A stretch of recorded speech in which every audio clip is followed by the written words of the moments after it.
From Yarm to Yibby, Harrington to Horsley Hill, Swarwell to Silverlink. Steve and Rye, the North East Footy Breakfast.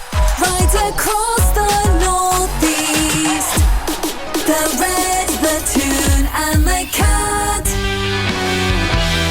Well, it happens all over again. It's weird, isn't it? You just get one out of the way and, like, buses down Linthorpe Road in Middlesbrough, they come together. It's another North East Footy Brekky. What the hell's going on, fellas? Morning, lads. Morning. Good morning, everybody. How are we all? Football day as well. Can you believe it?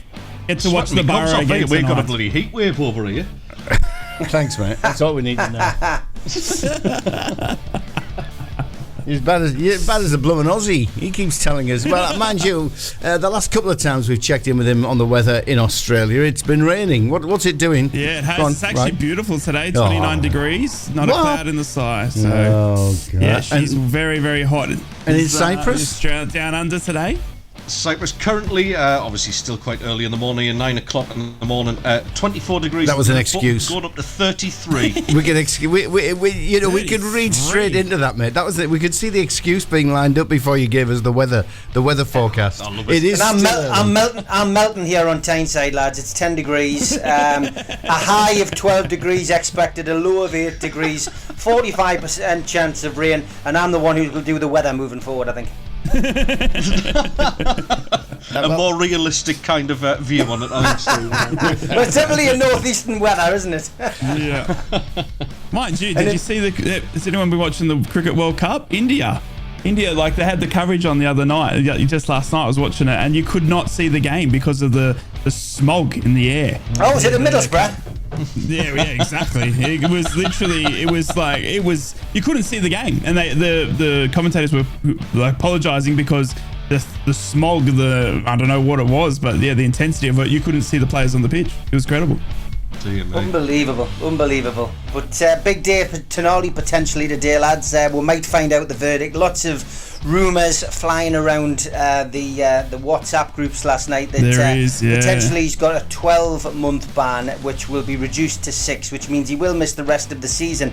But if that's the case, it sounds like he's got off with it lightly compared to some of the rumours that were flying around last week. Yet to find out, of course. He went for a bit of plea bargaining, we believe, yesterday, so hopefully that will develop over the course of the next 24 hours, and Newcastle United will have at least a resolution to this. It'll be resolved. We can move on and concentrate on the Champions League game, of course, which is imminent tomorrow night. The Dortmund lads arrived yesterday on Tyneside, and as I was in and around Newcastle yesterday, I saw a lot of Dortmund fans milling around, enjoying the local hostilleries and restaurants, etc. And it's starting to build up a bit of an atmosphere. And I did an interview for the Saudi media department yesterday. They came across. They're here all week, and they were wanting to know where to go around Newcastle. Showed them a few of the sites, but things are starting to build up. Middlesbrough Bridge.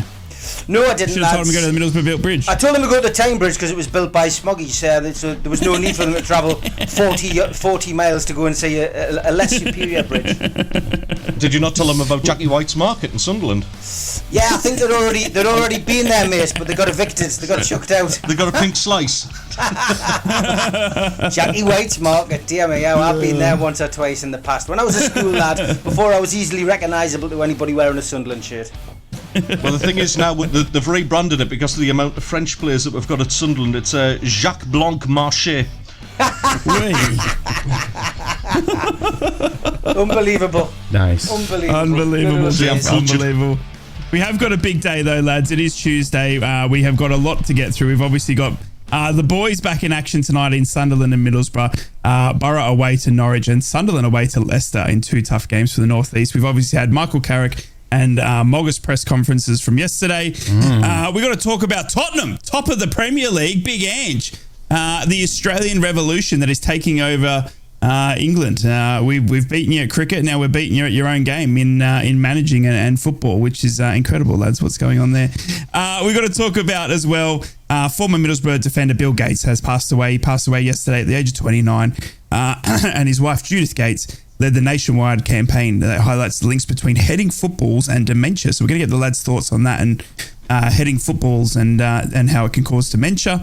We're also going to talk away about tonight about David Wheater's knee slide. We didn't miss it halftime at the Riverside on the weekend. David Wheater was back at the Riverside and he scored a fantastic goal in his jeans and full outfit and did the most epic knee slide in his full jeans and tore up half the pitch but also half his jeans, I reckon. But it was an epic knee slide, so I want to talk to the lads about that. So he wasn't the one in the mascot's kit? No. Oh, right, because I saw a couple of them at the far end of the stadium and I thought, is he the one dressed as a bee for some reason? But they obviously wasn't.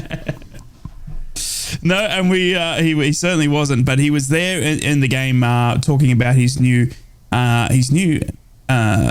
is it like a youth camp or something like that? As in like where he's set up in like David Wheater's, kids for football and stuff like that. So we'll talk about that and obviously get the boys' thoughts about tonight's game. We'll obviously start to preview Newcastle and Borussia, but they are obviously got a day's wait. Big show, lads. Big show, should be good. As always, lots to listen to on the North East Footy Brekky show, but we always start with the headlines, at least we try to, so play the music, Dave, and let's get into it. Well, seeing as he didn't go first at all, I don't think, yesterday, let's do this one. Mackems and Proud. Black Cats News. Well, thank you very much for that. So, first up, Black Cats defender Dennis Serkin is set to return to the Sunderland squad for tonight's game at Leicester City, but Dan Ballard is one of numerous injury doubts for the meeting with the Championship leaders. Serkin has been sidelined since early September with a hamstring injury, but the fullback has stepped up his recovery in the last week and was part of a Sunderland under-21 side that faced Hibs in a behind-closed-doors friendly at the Academy of Light yesterday. That game also featured Elysia Mayenda, which also means he could be close to first-team action too. Jack Clark has picked up the Sky Bet Championship Player of the Month award for September and was quick to pay tribute to the influence Tony Mowbray has had in his success. In an interview with Sky Sports, 22-year-old Clark said, "I love playing for the gaffer. He's been brilliant with me and all the other boys. For a young attacking player, he gives you the freedom to express yourself, and that's all I want to do. I think he identified what our strengths are as a squad. We worked a lot on what we are good at and what will help in certain games. Getting the ball in the right areas, doing things at the right time. I'm going out there every week to try my best. Sometimes things come off and sometimes they don't. To experiment and enjoy playing football, he gives you that platform." And finally, it's not just Mowbray's Maestros that are looking for promotion this season. Our lasses are top of the table. Sunderland women extend their unbeaten run to 8 games with a win away at Lewis and now top of the Women's Championship. Goals from Jenna Deere and Liz Ajubi sealed a 2-0 victory over Lewis and ensured the lasses maintained their unbeaten run. They're now looking in impressive form in their bid to get the women's English top flight. How are the lasses? Magpies and Proud. Mags News. Borussia Dortmund have arrived on Tyneside ahead of their Champions League clash with Newcastle United on Wednesday night. The German side, who top the Bundesliga at present, will face United at St James's Park tomorrow night with a backing of 3,000 fans. The match kicks off at 8 o'clock and is sold out. Alan St-Maximin has sustained ankle ligament damage playing for Al Ahly in Saudi Arabia. The former Magpies winger has 2 goals in 9 appearances for his new side, but his injury problems that hampered his time at St James's Park are still causing him issues at his new club. And Sandro Tonali is set to hear his fate in the next 24 hours. Reports in Italy state that the federal prosecutor Giuseppe Shin will meet with lawyers acting for Sandro Tonali today for what amounts to plea bargaining. An announcement confirming the player's punishment for involvement in illegal sports betting will then follow, with the expectation that it will come before Newcastle's Champions League game, which takes place tomorrow night at St James's Park. A blanket ban on him playing football for at least the remainder of the current season appears inevitable amid fears that a lengthier sanction could follow. That's your Newcastle United news this Tuesday morning. Smoggies and Proud. Boro News. Good morning, Middlesbrough fans. How are we, you fantastic bunch of pims? I hope you're all fantastic, safe and well on this Tuesday morning as we get into your Boro headlines. Michael Carrick was appointed Boro head coach on this day 12 months ago, succeeding Chris Wilder in the hot seat at the Riverside. It's largely been a really positive year in charge for the Manchester United legend, who guided the club from 21st in the Championship last season to 4th and qualifying for the playoffs. And though Boro failed to earn promotion on that occasion, Carrick has once again helped Boro overturn a poor start to this season. His coaching and calm demeanour have undoubtedly been so important to the club's turnaround after a 7-game winless start to the campaign after much change to the playing squad in the summer. Carrick told reporters, "In terms of the whole experience, I've enjoyed the whole lot. I say it all the time. This is a fantastic squad, a great club full of great people. I'm really enjoying being here. Hopefully there's a lot more to come. I hope so too, Michael. And Darragh Lenihan and Riley McGree will once again be unavailable when Middlesbrough head to Carrow Road to take on Norwich City tonight. The injured duo were both forced to sit out on Saturday's 1-0 win over Birmingham City and will not be part of the squad that flies to Norfolk ahead of tonight's game. Our head coach Michael Carrick said Riley and Darragh won't be ready. We're kind of counting up the bodies, if I'm honest, at the moment. We're trying to give the boys as long as we can to recover to find out who is fit and who is not. And finally, Michael Carrick led Middlesbrough's tributes to club legend Bill Gates after he passed away at the age of 79 on Saturday. The Ferry Hill-born defender was Boro stalwart through a 13-year career spent exclusively at Ayresome Park. Versatile enough to play in almost any position in the team, he was most at home in the heart of defence, where he made over 330 appearances for the club in total. That included 2 appearances in the promotion-winning season in 1973-74, which would be his last, having made his debut for the club in 1961. He bowed out with a testimonial match against Leeds United. Following the news of Bill's death, Boro boss Carrick said, "I think I can speak for everyone at the club when I say what sad news this was. On behalf of myself, the players, the staff, and everyone connected with the club, our thoughts are with Bill's family and friends at this time." And that is your Middlesbrough headlines today. Steve and Rye, the Northeast Footy Breakfast. Right across the northeast, the red, the cat, and the tune. And just on that one, that last story about Bill Gates, rest in peace, Bill. Great guy, actually. And he set up a lot of sports stores around the northeast. So he was behind Monument Sports. Not a lot of people know that, but yeah. There you go. Yeah, indeed. £1 billion game. One for me is his wife, obviously, just, setting up the connection and being so pivotal in the connection between dementia and heading the ball. I mean, that is just incredible. And that's what I was just moving on to, because it's bizarre. Just tomorrow is the premiere for a £1 billion game, which is a documentary featuring Bill and Bill's wife, Judith Gates, Dr. Judith Gates. It's all about that link between heading the ball and so many cases that we're seeing of dementia creep into former professional footballers, and that opens on Teesside with the Tees Valley Film Festival just tomorrow. So Bill just passing away before that documentary is put out to the public. So our thoughts with the family and friends as well. Yeah, thoughts with the family. Rest in peace, Bill. Lads, I wanted to get, obviously, and we'll continue the chat on, obviously, about that. I wanted to get your thoughts on just that link there. Obviously, Bill's wife was leading the discovery and the influence of heading a football and how it can lead to dementia, brain injuries and issues later in life. Not so much while they're still playing, but we've all played football in our lifetimes. I was more a goalkeeper, so I must admit my head was used for stopping the ball rather than heading it.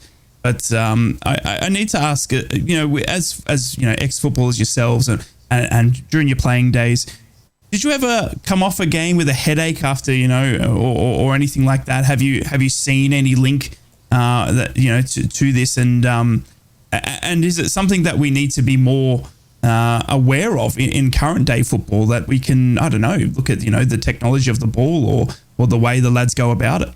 Yeah, 100%. I mean, I never got any headaches. Afterwards, thankfully, I played a centre half in non-league for 20 years, and it was basically a thing that never even got mentioned. But in recent years, it's become such a big talking point. And I remember when Alan Shearer did a documentary called Alan Shearer, Dementia, Football and Me. It was quite groundbreaking at the time, because he investigated obviously the devastating link between football and dementia, and that was because at the time there'd been scientific reports from around the world that revealed that there was a link between football and dementia, which could be the result of brain damage. And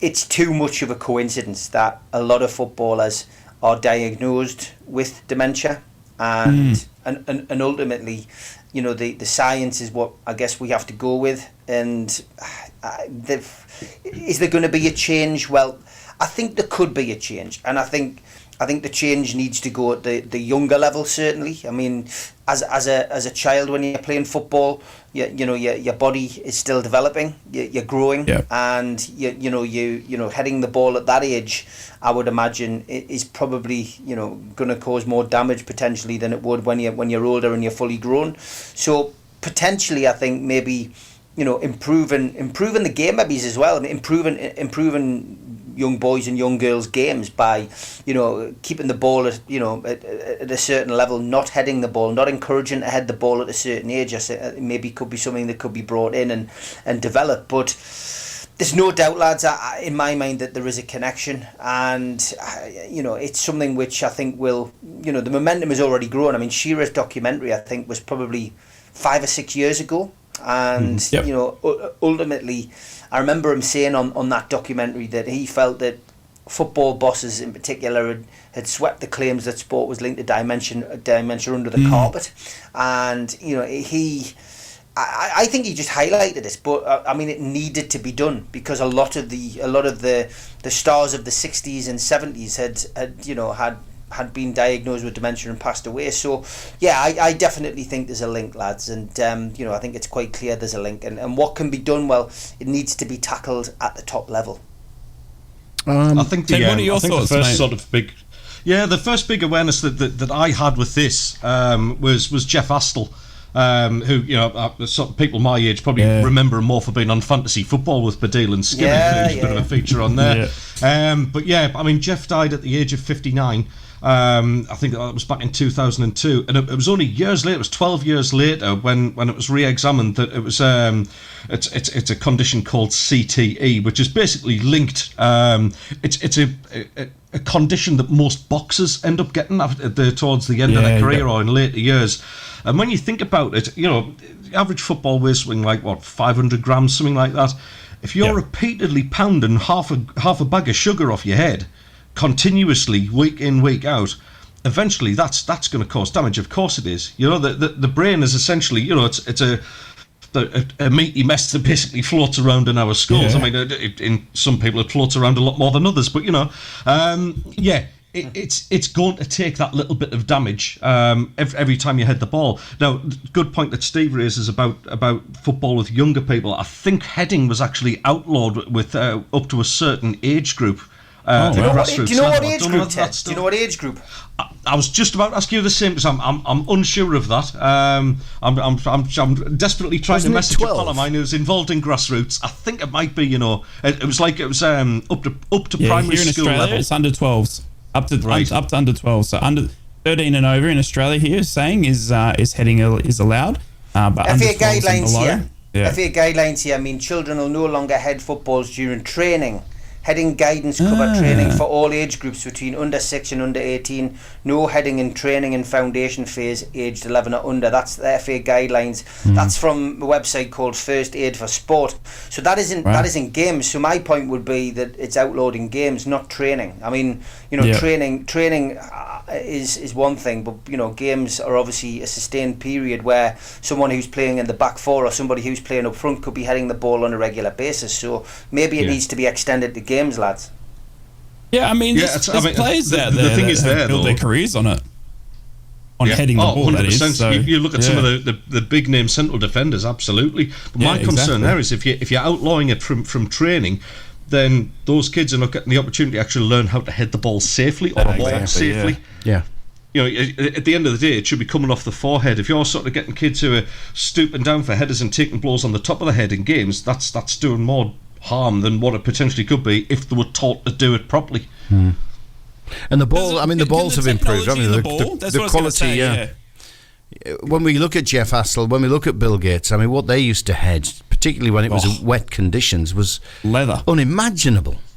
Yeah, absolutely. The technology these days with the Nike and the Adidas footballs and stuff like that, it's been so much around, I think, more like the curvature of the ball and how it curves and moves in the air and stuff like that. But I wonder if there's something to be said more about the technology of how much impact it has. Now, obviously, anything that flies at your head at the pace, of a cross or anything like that, is going to do some damage. We saw, I feel for Christian Bielik still, who, got the other head hit yesterday, on Saturday. So, there's obviously going to be some incidences that are unavoidable, but maybe the technology behind the ball can be looked at where we get to a point where it's a lot safer for a player to head the ball. And I think Ted's got a great point there as well. If we're pulling it out of training, then maybe we are missing the fundamentals of how to head safely and how to do it correctly. Because some of it is obviously just the old school way of throwing your head at the ball. We saw Engel do it on the weekend, Dave, of the Boro. Yeah. I mean, he went and had a massive head clash,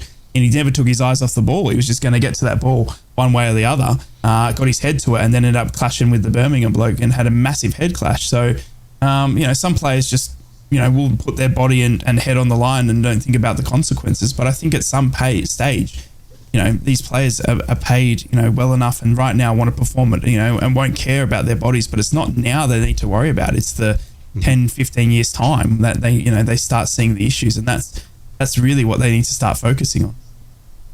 Do you think we're moving towards a stage where we may actually be looking towards protective headgear? No, I don't think that. Well, it's been approved. It's been approved by FIFA, and they probably said that a lot in America. Rugby, Steve. Yeah, maybe, but I just couldn't see it. I mean, the only thing that would drive something like that to work out for football players, etc., would be sponsorship. If a player felt he was going to get something out wearing some kind of headgear, then I think that would be it. But I think it'll end up being not compulsory. It would be something you can wear or you can't wear. But then you're entering the realms of, does it give somebody who wears it an advantage? If somebody refuses to wear it, it's their personal choice, and I don't know. We start to enter. That's like saying should Tyson Fury and Usyk, if they get together, wear headgear. I mean, you wear it in the amateurs, but you don't wear it in the senior. And I just couldn't see that happening. You make a good point about boxing, Ted. I mean, I was involved in the boxing game for 18 years, and that is punishment and a half to someone's brain. I mean, when I did a study on that. Years ago, and I did a few of Mike Tyson's greatest hits, and we slowed it down and we did a talk about it. And just watching one of Tyson's punches connect with somebody's chin, and then realizing what that does to the brain, because the brain is obviously loose inside your head, and the amount of times your brain is rattling backwards and forwards up your skull after a right hander from somebody like Mike Tyson, the damage that must cause. It's crazy. So I would imagine that a ball hitting the head, especially when you say if you connect correctly, if you hit it with your forehead, then it's not going to be as severe as maybe a punch from somebody in the boxing ring. But it's still, and again, metabolism, lads. We're all different. If it was the case that dementia was, it was caused primarily because of the amount of times you're heading the ball in football, I guess all footballers would have it. So some footballers, unfortunately, are more likely to get it than others. Not every single member of the 1966 World Cup squad has passed away with dementia, and some of them are still alive to this day. Jeff Hurst, who of course was and still is the only person to score a hat trick, a genuine hat trick in the World Cup final, is essentially still here with us, doesn't suffer from dementia, and had to head the ball quite a lot in his career. So there is an argument on the flip side that it's not linked 100%, but it's such a fine line, and those people who've lost people through dementia will say, look, it should be stopped. So I agree. I think there should be more brought in at younger level, and as we've ascertained this morning, it's training, so maybe it extends to games. I mean, if the 6 and 7 and 8 year olds running around playing on a Saturday and a Sunday morning and they're heading the ball, maybe they should look at saying, well, look, we don't start that until you get to 12 or 13, and encourage more ball skills and passing the ball rather than heading the ball, and then when you get to a certain age, allow it. Then everyone's on the same level. Then there's no one got an advantage, no one's got a disadvantage, and you become technically better with your feet. Maybe spend those early years where you were heading the ball, getting somebody who's predominantly right-footed to kick with their left, and learn some different skills. But it's something which a lot of people believe strongly in, and it's something which I clearly support, and it's credit to people who've given up a lot of time and effort for free to campaign against this. No, I completely agree. And I wanted to bring up as well quickly the rule Jimenez as well from we know that from Forefront, and obviously the former Wolves striker, now Fulham striker, he currently wears headgear. We saw that horrible skull fracture he sustained against Arsenal last November. I think it was the November before actually, and the doctor said that during and it was a freak injury. Do you know what I mean? But the doctors told him it was a miracle that he would still be alive. It was likened to a car accident. And he currently still wears headgear. And obviously Raul Jimenez, who went from Wolves, now plays for Fulham, he still currently wears headgear to protect himself. And it was a sickening injury. It's a head clash at the end of the day. But, mistakes like that can happen, can't they? But if we know, and injuries are part of the game, but if we know that something is doing prolonged damage at a slower rate, i.e. heading the ball, then maybe, I don't know, it doesn't have to be headgear, but maybe like a forehead protector or something. I don't know. Yeah. The other thing as well is you've got this you'll have the stigma attached to it. Where it's like sort of we're of that sort of generation ourselves where things like that get laughed at first. It's like sort of, you've been a big Jesse and get on with it. It's a man's game in inverted commas. I'm doing the air commas for anyone who's like, yes, women play football too, but I'm doing the air quotes. But there's going to be that stigma of almost getting a little bit of ridicule. I know Petr Cech got ridiculed for it when he first started wearing his. And to be honest, I mean, it's kind of only laughable until dementia affects somebody in your family, and I'm speaking for experience on that one as well, where it's kind of like it's an absolutely horrendous condition for anyone to endure, not just the person going through it, but their family as well. It's horrible to have to deal with. So I think more has to be done to sort of protect the players, without a doubt. I'm not saying rolling heading out of the game, because that's at the end of the day, all three North East teams, we cheer a headed clearance as much as we cheer a goal. Do you know what I mean? We love that part of the game, and we don't want that to go, but at the same time, we don't want these players to be put in the line of danger either. Yeah. Well, look, guys, we'll dig more into this immediately after 8 o'clock, because Paul Frost will join us, ex-Tyne-Tees Television, Paul Frost, who is due to release or have played to the public for the first time the documentary exactly on this subject that he's produced alongside the Gates family, the £1 billion game, and Paul's going to join us after 8 on the North East Breakfast, so we'll dig more into that. Paul got very close with the Gates family. He worked with Bill's wife on the production of this documentary, so probably the ideal man at this moment in time who can give us more information, because there was a lot of research went into this from Judith Gates, and she was looking at the link very, very closely throughout the latter stages of Bill's life. So more on that after 8 o'clock across the Northeast on the Northeast Footy Brekky. Fellas, where are we going to go next? I mean, there's the small matter of news and ads and sport, yes, but are we going to start looking at games tonight? Yeah, it is Rye's show. It is Rye's show. He's given us the headlines today, so over to you, mate. Okay. Yep. So we definitely got to look into tonight's games. We've got to talk about Boro away to Norwich, and obviously Sunderland away to Leicester.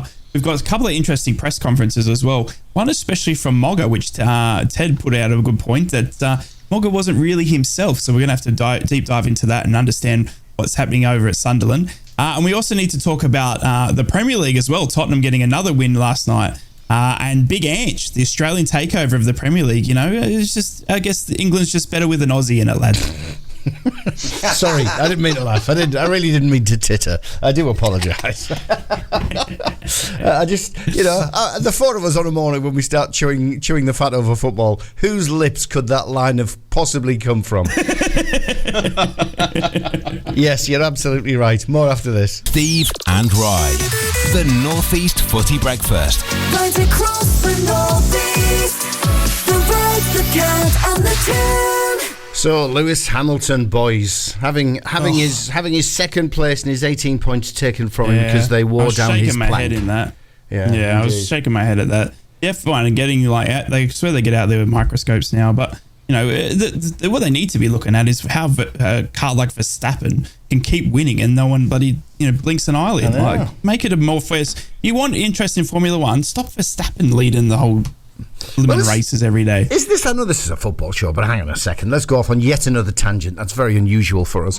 It is. Are these rumours true that it was Red Bull that was working with the FIA to try and come up with the new tech spec ahead of the engine change and everything? Is it? Are these rumours true? That's 100% true. Yep, 100% true. Not a surprise then that they're leading the pack. Then exactly. Yeah. Exactly. We're at the forefront of the testing of the engines, the design of the cars, everything like that. They were even using their cars as evidence of why it should be like this. And then of course you put a good driver in a fast car, they're going to keep winning. And Verstappen's it's just like that. It's always been in Formula One, isn't it? But yeah, I never watch it, lads. I can never understand anybody sitting watching. I don't class it as a sport. Yeah, I can't. Yeah. I love motor racing.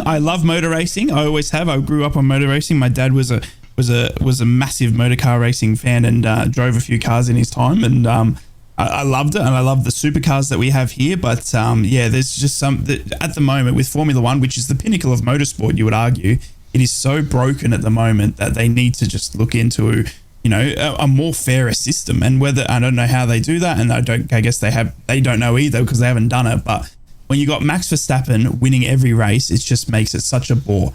You know what I mean? And it's good. It's like and bring it back to football, like when we saw the invincible era and stuff like that. It kind of takes it away from the sport when a team is just undefeatable. And I love that at the moment that we've got Big Ange on top of the Premier League, the Australian takeover. So a different team on top of the Prem. So it's and that's what I like about football is that on any given day, especially in the championship, any team can win. It's turned me. Formula One's turned me into a negative, a Mr. Negative, because I watch it now just to hope that Max Verstappen breaks down. That's it. Yeah. That's emotionally or stop him. Yeah, that's the only thing that's going to slow him down. I'm praying to the TV that he gets a puncture or his engine blows or something. It's like it's not bringing the best out of me, is it? It's not bringing the best of my sporting self to the fore. But there you go. Anyway, footy. Let's get back to footy. Well, we've got to talk about the games tonight, lads. We've got to get into them. I want to get the lads' thoughts. We have got, obviously, a bit of a special talk after 8 o'clock in the links between heading and dementia. So let's get into the game previews, and we will get the lads' score predictions later in the show, just before 9 o'clock as well. But we'll start off with Sunderland heading down to Leicester in a tough match. Obviously, Leicester undefeated at the moment in top of the championship, absolutely flying at Leicester City. They look like they're going to bounce back straight away. A very, very tough outfit are Leicester. And Sunderland with 2 losses on the bounce now. Mogger looking to be able to try and find where he's going to get some goals from out of his strikers. And an interesting press conference to go over as well. We've obviously got Ted the Mackham on the show, so we'll get his breakdown and his thoughts, and we'll see what Steve has to say about his favourite team in Sunderland as well. But tonight we've got Leicester and Sunderland, who haven't faced in the league since 2016 in the Premier League campaign, which the Foxes won 2-0. And Sunderland are winless in 3 league visits to Leicester since a 2-0 win. Get this is the last time Sunderland beat Leicester at Leicester. It was a 2-0 win. New Year's Day 2007, Ted, under Roy Keane. That is the last time you came away from Leicester with a win. What are we going to do? They're a bit of a bogey team then. 2007 it's been since we last, and obviously Sunderland manager Tony Mowbray has 9 league meetings. Obviously he's had been at different teams and stuff like that, but his first game against Leicester since a 2-1 loss with Middlesbrough in August of 2013. So not a team he's quite familiar with as well. But interesting one for me was not won there since under Roy Keane in 2007, Ted. What are you going to do tonight to get the Mackins up against the top of the table? Thanks for that, Rye. You've absolutely just destroyed any confidence I had left. And if you listen to Tony Mowbray's press conference, that'll destroy it even more. I don't know. I feel like honestly, we'll start with that press conference. To be honest, for me, it was just strange from Mogger. He was a little bit down in the mouth. I want to say he kind of playing down the game almost. That he believes in his group of players and all that kind of thing. But when Mowbray was asked about the three strikers that were left out, he went on and explained, obviously, yes, they were unavailable during midweek because a couple of them were on international duty. But he's basically admitted that they're not ready for Championship football. Starting with Mason Burstow, the guy who we've got on loan from Chelsea. He's working with them hard in training. Obviously, they have started with him a few games. He's athletic. He fits the mould that Mowbray wants. But they're having to kind of do a lot more coaching with him on positional play, like not making the obvious run every single time, trying to get in behind defenders. So still very much doing what I would classify as almost like an academy role on him and teaching him about the game. Now that's all well and good. I love having a young team, but we need somebody who is ready to actually do that job, and that's what the little concern is there. He talked about Hemia as well, which big strapping lad and looked great in pre-season as well. He was banging a few in, but even he said he's trying to work on his aerobic side of the game, which tells me that other than sort of a bit of a big plank to aim the ball at for crosses, he's not really offering him much else. And then Rusin as well, he said that He's kind of still trying to settle into the area. He kind of, to use Mowbray's own word, he's still caught in the headlights a little bit. And for me, that's going into a game of this magnitude in a team that, let's be realistic, if we want to get promoted, we need to go and perform against these sort of sides. We need to at least be going. I nearly said Filbert Street there. My God, how old am I? Jeez, right. It had a great chippy on the street corner outside of Filbert Street, but that's a bit of never been, bro. I'll take your word for that, Dave. But we need to be going to Leicester City and performing and kind of go, right, we need to get at least a draw on the road here to prove that we're serious about getting promotion. Now, the way that press conference came about is kind of like, well, if we get something, we're going to be lucky. Let's just kind of batten down the hatches and see what we get, which didn't exactly inspire me to confidence. No. Two defeats in a row and going into that game tonight, yeah, it's going to be a tough one. However, we have had that sort of that form. Leicester do play football in a similar way to us. They get it on the deck. Mm-hmm. We don't like playing against big physical sides. That's been proven. So maybe with it being a little bit more of an open game, I think we could see an entertaining game between the two sides. But Sunderland are really, really going to have to be on their game tonight. It strikes me as an interesting thing that Mogga's come out, and obviously the way he spoke in his press conference, and I think we've got a clip of it as we move through the show. But the thing for me, and we spoke about this yesterday, Ted, was how Mogga is obviously trying to influence and protect and look after such a young squad. Now, these lads, we spoke about, the ages of these boys, and, most of them are 22 and younger, which is so young. And we spoke about, how Storm Babel might have had an impact on a young player where a 25-year-old, 29-year-old might have had experience through a storm and playing in rough conditions where, some of the younger lads is probably their first time. So for me, when you go down this younger route of signing players, then obviously it's up to Mogga to get the best out of these players. And if I'm an 18-year-old, 19-year-old, I remember when I was 18, 9-year-old, ego top of the world. The thing you want is someone that you can run behind that's going to lead you into war. Someone that we spoke, Steve spoke about this in depth about how Tonali, when he comes back from his suspension, would probably run through a brick wall for Eddie Howe and the way he's managed him.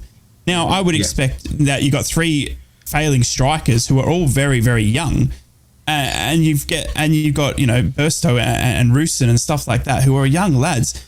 That the man management side of them, especially in this press conference when we get some hearing of it, wasn't done correctly, because you want these lads to be wanting to run it through a brick wall for Mogga and for the club, and you want to go up to Leicester with full of confidence. I wouldn't care less if Leicester have 18 wins in a row. You know what I mean? I still want to go up there with full of confidence that I've got a young strike force, a young team that's going to batter them and just give them hell.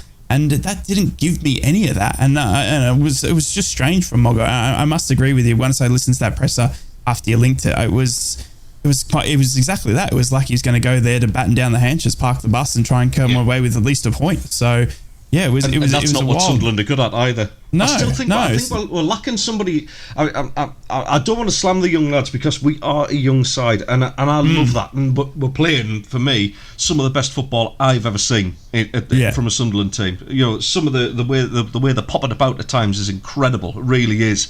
But I still think we need that focal point up front.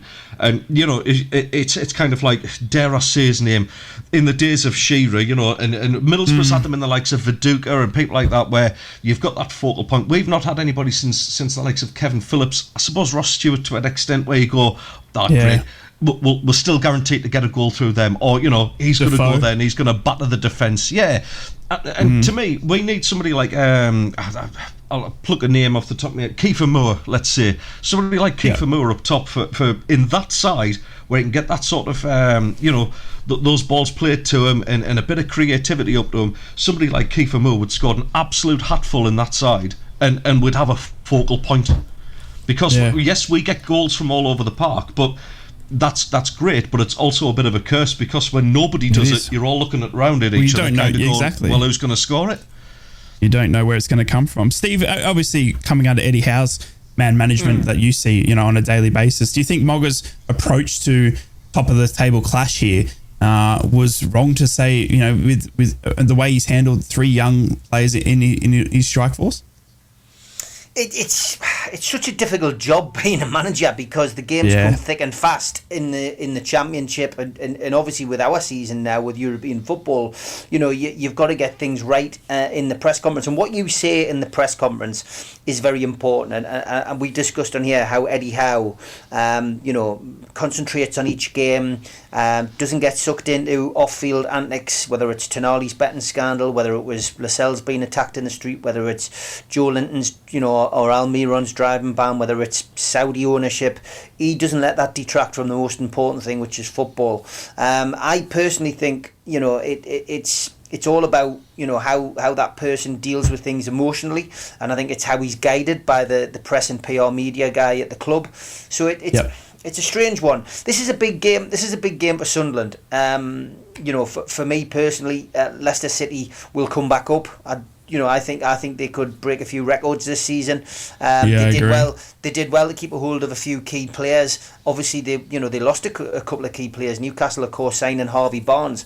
But for me, Leicester look as if they're on they're on course really to win this league and probably win it at a canter. This is a big game for Sunderland. I mean, at the weekend, I thought they would beat Stoke. I thought they would go to Stoke. I thought they would get the result. I thought they would turn things around after the Derby game. But this is a huge game, and this is a chance, really, I guess, for Tony Mowbray and his team to turn around and say, that's been a blip. We're back on track. This is where we are, because it's not all over. Sunderland are still sitting in a nice little position in the league. Middlesbrough have crept right back up on them though, and potentially they're on their coattails. If Sunderland don't get a point or 3 points tonight, then and Middlesbrough win, then Middlesbrough are back to being the top dogs in the Championship race. But it's a huge opportunity, and I don't watch Sunderland week to week. I pick up the games which are on Sky. I can see them. I can see the goals flying in. It's difficult to assess as a Newcastle fan where Sunderland are going wrong, and I can only hear people like Ted. I've got a lot of mates who support Sunderland who when we have our therapy sessions over a couple of beers, they'll tell me what they're not happy about. I can tell them what I'm not happy about, and we go home after that therapy session. But yeah, it seems a little bit strange, but what Mogga's doing, but he'd be doing it for a reason. And what I'll say in his defence is that he sees those players on a day-to-day basis, and he trains with his players on a day-to-day basis, as does Carrick, as does Eddie Howe. And what we see on the pitch isn't necessarily what he sees in training, and that's why it's a thankless task being a manager, lads. It really is. And what I might pick as my starting 11 for Newcastle United isn't what Eddie Howe would pick, because he'll know that Sven Botman's not ready to play. He'll know that Miggy Almiron's got a little bit of a niggle, so we'll play Jacob Murphy. He'll know that Callum Wilson's feeling his hamstring again, so we'll start Isak, even though it would seem more appropriate to play Wilson in a particular game. So Yeah. it's a thankless task being a manager, lads. But make no mistake about it, this is a big game for Sunderland, because they tonight could go to Leicester. Let's say they get a point. In tonight's game, that would be seen as a good point, I think, by Sunderland fans. Similarly, with Boro going to Norwich, never an easy place to go. No, never. Yeah. That is our bogey ground. And that is a bogey ground for Boro. Again, it's a big game for Boro. But looking at the league table and looking at the way that it is at the moment, Leicester out in front there on 33 points. Ipswich have got a game in hand, of course. So they win the game in hand. That they're still on their coattails. But then you've got Leeds, Preston, Southampton and Sunderland making up the rest of the top 6. And then just outside of the top 6, you've got Birmingham, Bristol, West Brom, Norwich, Cardiff, Hull, Middlesbrough. Now Middlesbrough are 13th. You're all on 17 points. So depending on results tonight, you could go, if you win at Norwich and Sunderland get beat, you could go above them. You could be up to the heady heights of 6th by tonight. It's such a tight table, lads, and every game is crucial, but you need that. You need to build the momentum. You need to build things up.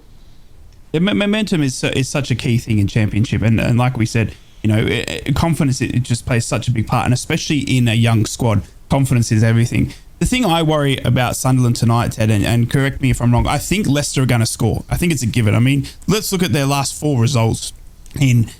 Leicester beating Swansea 3-1. They beat Stoke City 2-0. They beat Preston 3-0. They beat Blackburn Rovers 4-1. Their last loss was in the EFL Cup to Liverpool, but they still scored in that match. So I think there's a goal or two in there for Leicester tonight, especially now without Dan Ballard, who I would arguably be one of your best defenders in a long shot. So it worries me about, obviously, I put the two together here in Leicester are definitely going to score. They're a team that's so potent. You can see that in their evidence in their last 4 to 5 matches where they've scored 3 goals or more. And then you put that against a defensive Sunderland team that doesn't have Dan Ballard. And then you go, okay, well, where's Sunderland going to get the goals then to be able to match it? And you got Mogga coming out and saying he's got 3 strikers that aren't Championship level.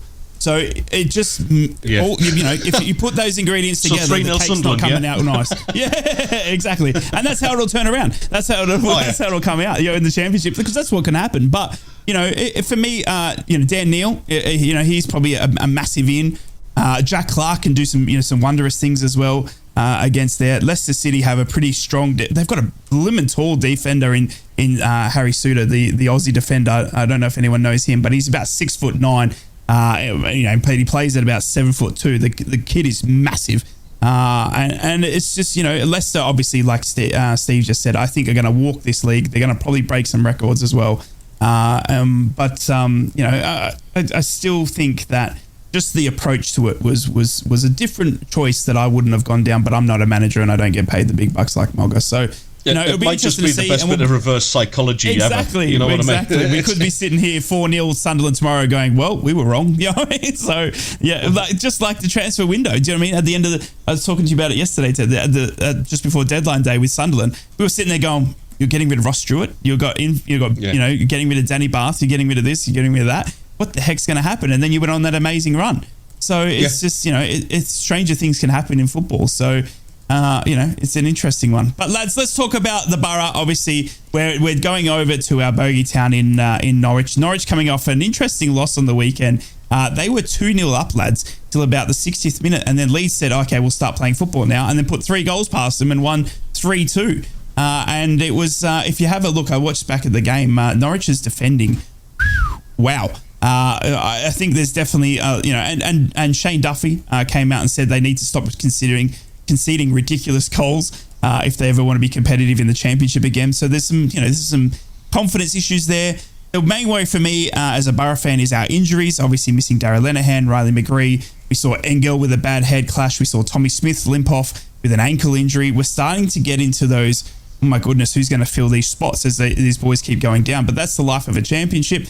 Carrick was so calm and collected, with a beautifully trimmed beard. I don't know who does Michael Carrick's hair, but I need to contact you because his beard is so perfectly lined. It's incredible what you do, whoever that barber is. And he was so calm and collected, and he says, that this is where the depth, this is where the signings that I've made come into fruition. You know what I mean? And it's a year to the date that Michael Carrick came in to be our manager. So I can't have anything but have full of confidence going down to Norwich. I think it's going to be a tough game.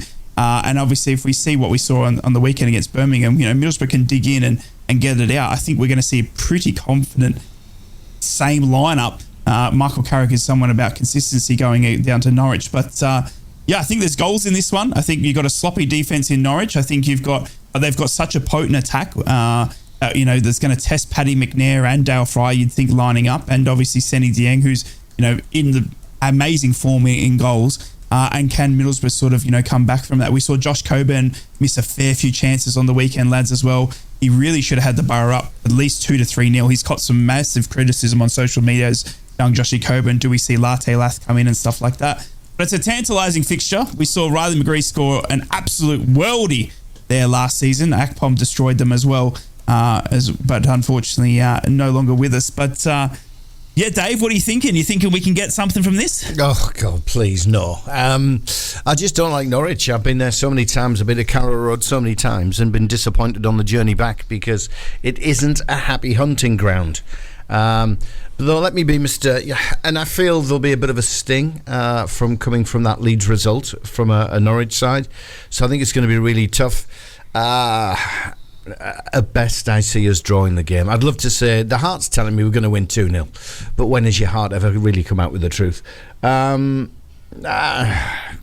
Tough, really tough, just because of everything that centres on the game. But look, hey, Carrick's done it before. He's gone to places where we didn't expect. Boro's gone to London and got that capital, the smoke monkey off the back by winning down there, which we didn't do for a long time. So. Mr. Positivity. Scraped it by a single goal, but I fancy a 1-1. Teddy, how are you thinking this one's going to go for the Borough? Are we going to overtake you in the table tonight? Absolutely not. Because you're going to beat Leicester 3-0 and... No, Norwich are one of those where... look, listen, I never put Norwich on an accumulator because they are... That result against Leeds just epitomises Norwich City as a football club, doesn't it? They are the traditional yo-yo club, very, very boing boing. Bouncing from Premier League to Championship. You just don't know which Norwich is going to turn up, it's just like sort of. I've got a feeling, there will be that little bit of bite back after the Leeds game. I honestly think Norwich might do you tonight. Now. I kind of hope that is the case because we've got to play them after that, and perversely we actually have a really good record down at Carrow Road in recent years. So if you wouldn't mind softening them up for us, Rye, that would be absolutely fantastic. Gotcha, yep, I'll get on the phone. I think I do fancy Norwich for this tonight for some reason. I just think that little bite back. Nothing against Boro. Come on, you guys have won 5 in a row. You're absolutely smashing it at the minute. You are dangerously close to overtaking us. I just don't think it'll happen tonight. I think Norwich will just have that little bit more edge about them. So I'm going to go with a 1-0. Okay, Ted's never allowed to talk on the Borough again. Steve, what are your thoughts on the Borough, and are we going to overtake the Mackems tonight? You know what? Whenever I make a prediction about the other teams, it never bodes well. I tend to, pick the Newcastle result, but I always seem to be the kiss of death. So I'm not sure you really want me to. I'm not sure you really want me to give this prediction. Say it.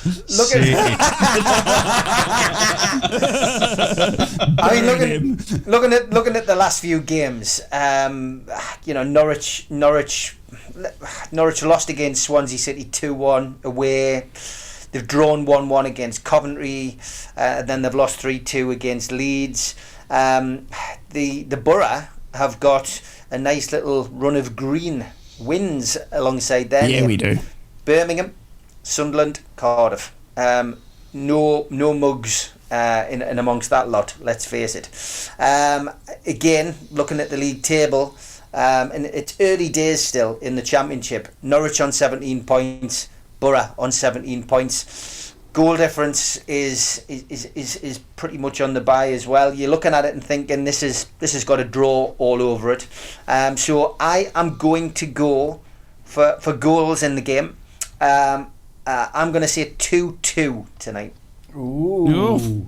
2-2. Well, Right, there Going you for the have old, it. So going we've for got the some old Desmond predictions. Tutu. We got some predictions in just before your 8 o'clock news. Both Ted and Steve thinking Middlesbrough are going to win 6-0 tonight. I think. Sorry, did I hear it wrong?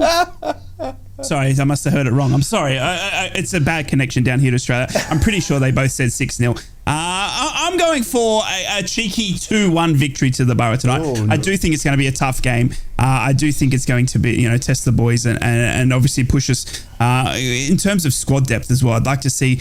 But the big one for me is the Aussie, Sammy Silvera. Can he get a game? Can he come back in? He missed some chances at the start of in that horror run that we had at the start of the season. He hasn't really had much of game time since then.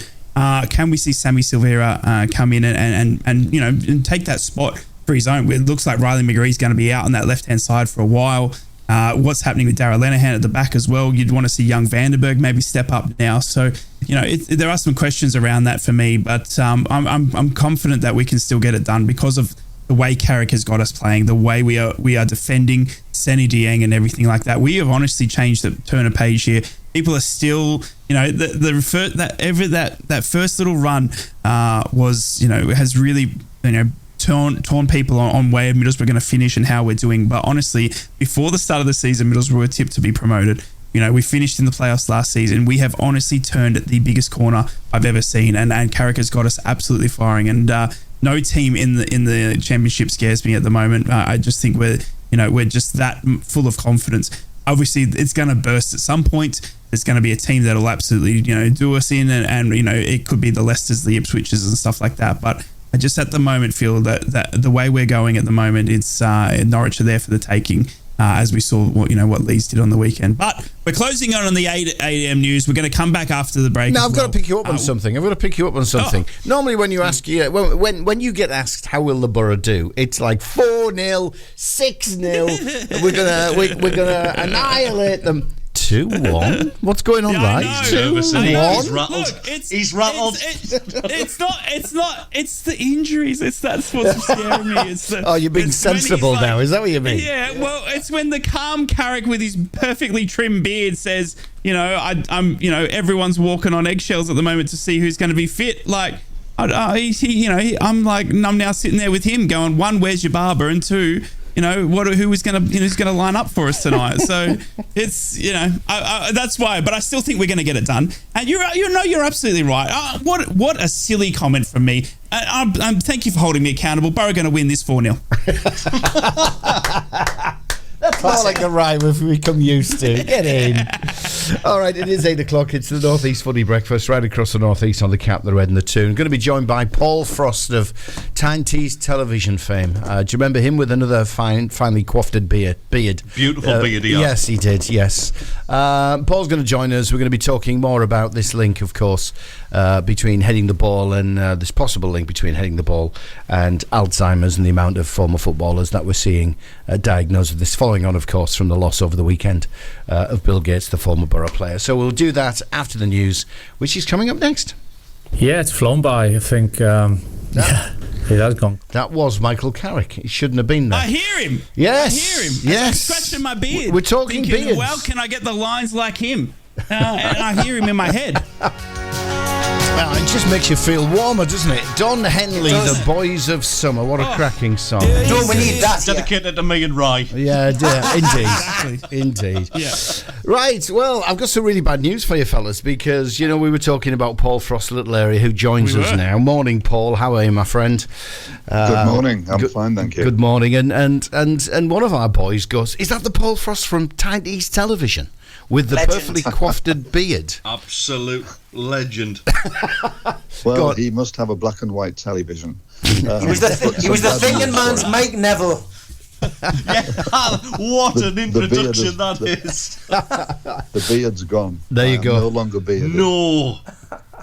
Paul, Yes, the I'm beard going to is start gone. a campaign. That needs to come back, my friend. Well, I started to turn Arctic blonde. And it had to go. My wife said, "You look too grey."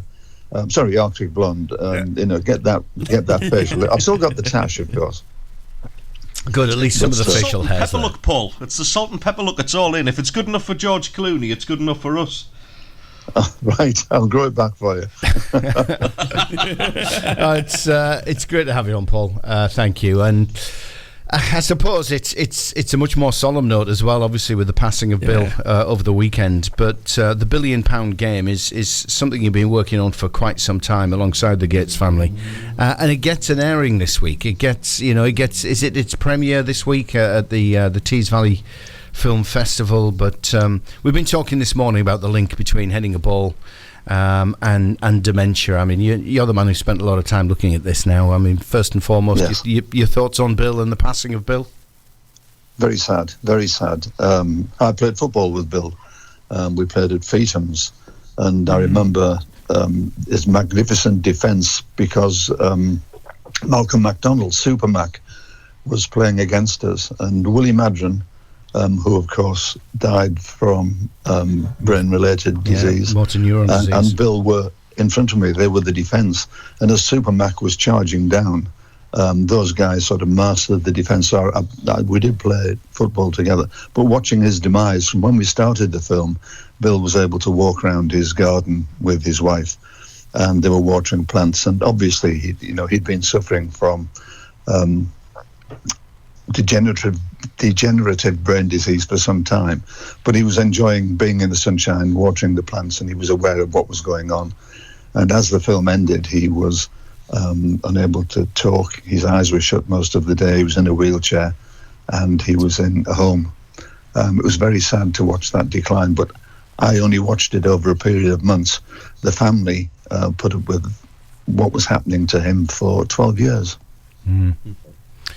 It's such a sad thing, isn't it? And I've got a grandma here down in Australia that is suffering from dementia, and we're in the slow process now of losing her memories and forgetting about loved ones and people that you've spent years with. She was married to my grandfather for 60 odd years, and to see her forgetting faces and stuff like that, it's such a cruel and harsh disease in dementia. But we were talking earlier about obviously the link between heading footballs and dementia, and obviously the film coming out this week.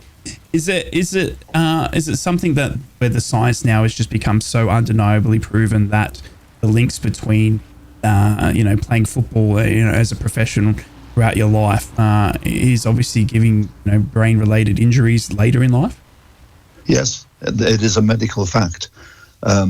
Dr. Willie Stewart, Professor Willie Stewart up at the University in Scotland there, is among many people who have established that there is a link, uncontroversial link between heading footballs and developing CTE, chronic traumatic encephalopathy. It cannot be denied. The best analogy I can give you is when Dave Roberts and I were young lads, and I don't know whether he used to smoke, but I used to smoke.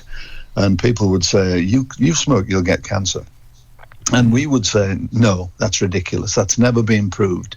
It's all right. People are just scaremongering. You don't get cancer from smoking. And then, of course, the medical evidence proved that there was a direct link between smoking and getting cancer. It's the same with football.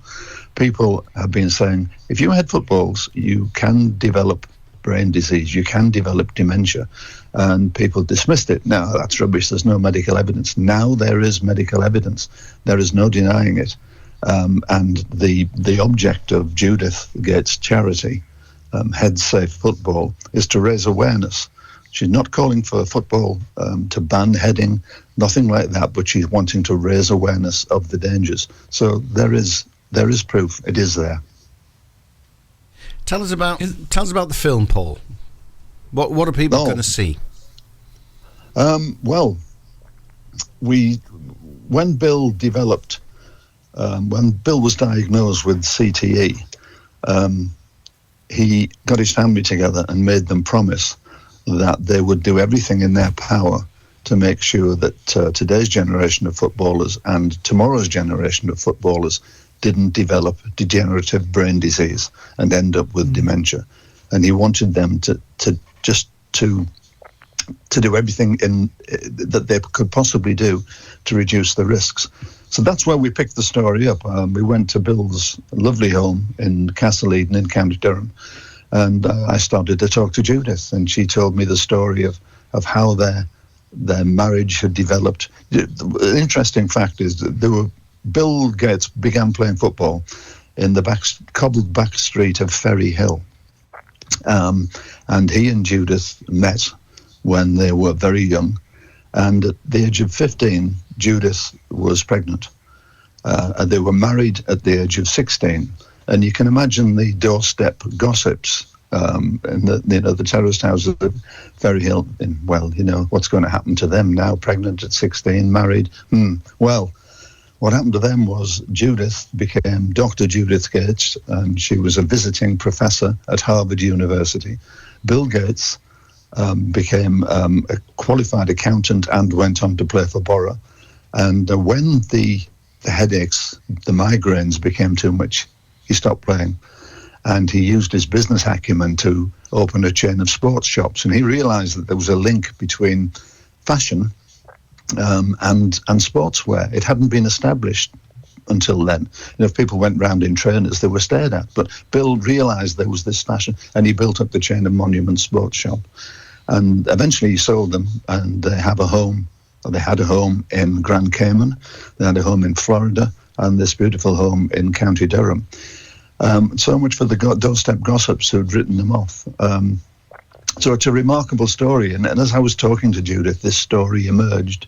So it's a story of their life together, of how they fell in love together at the Trevi Fountain in Rome when they were only kids on a school trip, how their life developed, how Bill's career developed, and then they began to go into some decline because he was diagnosed with this awful disease. And then we went up to the football match at Spennymoor, which was a restricted heading in the first half and no heading at all in the second half. They organised this football match. And that's the £1 billion game, because the cost of caring for footballers with dementia over the next 30 years is £1 billion. So we've covered the game. And then by the time we'd finished that game, Bill's health had gone down. And he was no longer walking around the garden with Judith. He was in a care home, being very well looked after, but basically in a chair. His eyes were closed, and Judith would grab his hand and say, "Squeeze my fingers, if you can hear me. Squeeze my fingers." And Bill would squeeze, and she'd look at me and nod and say, "He's squeezing my fingers." And my mind went back immediately to that football game at Feetham's, where I was a hopeless goalkeeper, and that man was in front of me defending my goal with Malcolm MacDonald charging down on me. And I went from that to "Squeeze my fingers, if you can hear me, Bill." It's you can tell by my voice, it's a very emotional thing.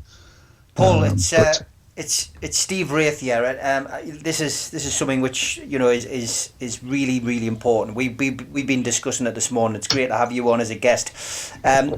A little bit diverse from that, but I was sent a book for my publishing company about 6 months ago by a playwright who I know quite well, and he doesn't want any publicity, but he's actually asked me to produce a book called From Dialogue to Monologue, and this particular book is monologues for females, which in the acting world is quite strange, but his wife is suffering from dementia. And I'm at the moment working with a charity called Dementia Matters, based in Newcastle, because he's asked for all proceeds from the book to go towards Dementia Matters in Newcastle to help them. And it's great to hear that there is so much being done, because I think that since Alan Shearer's documentary back in 2017, I think there's we've talked about Jeff Astle. Ted mentioned him earlier. There has been more and more publicity, and I think in the Northeast it's great that Bill's legacy essentially is head say football, and the fact that this fund which will continue to do the work which is needed, it's massive. And I think this is the one thing that Northeast football clubs could all get behind. It's an initiative. Yes, it's a Boro legend who's passed away. I don't think the fact that he passed away on the same day as Bobby Charlton has been missed either. But I think ultimately it's something which all Northeast clubs and supporters can get behind, and maybe we can help with this show. Maybe he's pushing it and Yes. You know, anytime you want to come back on here and talk about it and promote it, and you know, maybe we can get behind it with events, etc. I think it's massively important, because we were talking about kids as well. You know, we were just looking at the FA ruling now that kids don't head the ball in training, but it seems that they can still head the ball in games, and maybe that needs to be looked at, because I can imagine at a young age, when a kid is in development, that could be a bit of an issue. I'm not sure whether that's part and parcel of your studies, but you know, and the studies of the charity. But you know, is there a certain age where they shouldn't be heading the ball? Well, in training, they really should avoid heading the ball. We filmed at Stockton, and there was some young kids playing football there, and the coach was Bill Gates' son who was coaching them, and they were talking about injuries and what to report, and the kids would ask the kids a question: when would you go and see your coach and report an injury? And most of them said, well, if I had a hamstring strain or my Achilles tendon or a muscle pull, I would go and report it and see if it was serious or I needed treatment. And Nick said to them, what about if you had a serious headache? And they said, oh, no, we'd shrug that off. We'd get over that, wouldn't we? And he said, would you really? And the research is proving that even if kids are playing football and they're heading footballs and they get a serious headache, that should be looked at. I'm not trying to scaremonger here, but people say, it's not like the old days when we had the big wet leather cases with the lace on. You can understand that, but it's just as bad today, because the power and the speed of today's modern footballs makes it even worse. It's worse than the old leather cases used to be. It's interesting when you were talking about the North East connection. Just to reinforce the fact of the link, Bill Gates, who of course had CTE, was under the managership of Jack Charlton, who had dementia. Jack Charlton's brother had dementia. They played alongside Nobby Stiles, who had dementia. There's a link. There's no denying it. Yeah. It's just on that note, Paul, Ted here, by the way. It's great, obviously, it's sad in the circumstances, but great to hear you talk so passionately about it. And we've talked before this, and Rise obviously mentioned his gran. I've got a mother who's suffering with dementia currently as well, and it affects almost everybody in some way. Everybody knows somebody who has been touched by dementia in some way.